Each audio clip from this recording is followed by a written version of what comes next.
Welcome back. It is Monday the 19th of January and I've just clocked off from the day job and it's time to do some more DIY.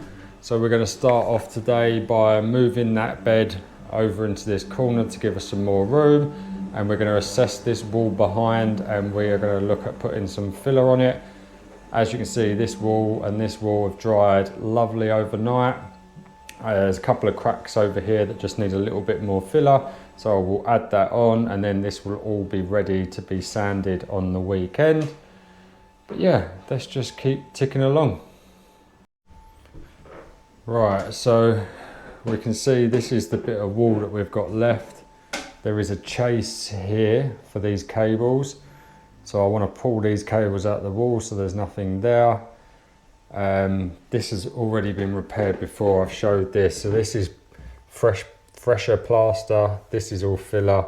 This bit has all come off the wall. I think we may need to actually plaster rather than roller filler this area, because as you can see down here, it's hard to see on camera, but a lot of this is actually quite loose. So I think what we're going to end up doing is chipping a lot of this off, yeah, so that we can make it better.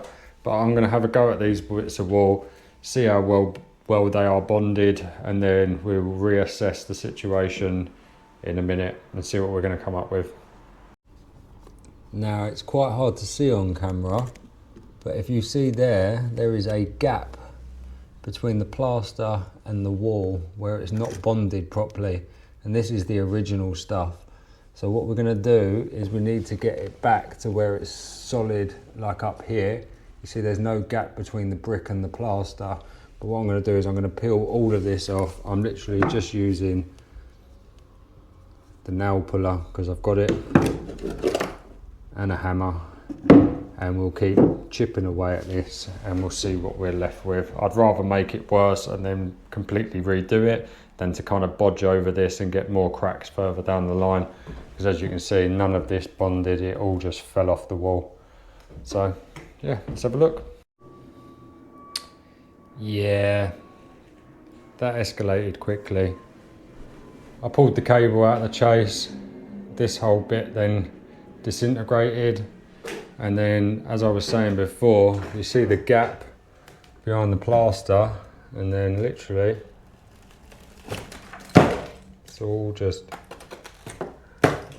falling off the wall. Let's keep chipping away at it and see what we're left with. Yeah. Oh well. Right, so what you want to do is, the stuff that I've found best for this is the polyfiller all-purpose.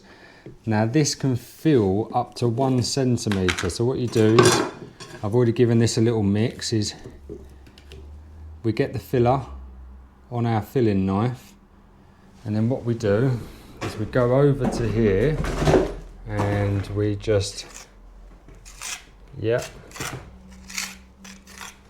And sometimes with some bigger repairs, you want to kind of build that up in layers. But to be fair, I think 1 or 2 tubs of polyfiller and that will be absolutely bang on. So yeah, I am done for the day. I've spent an hour. I've made it look 10 times worse than what it already did.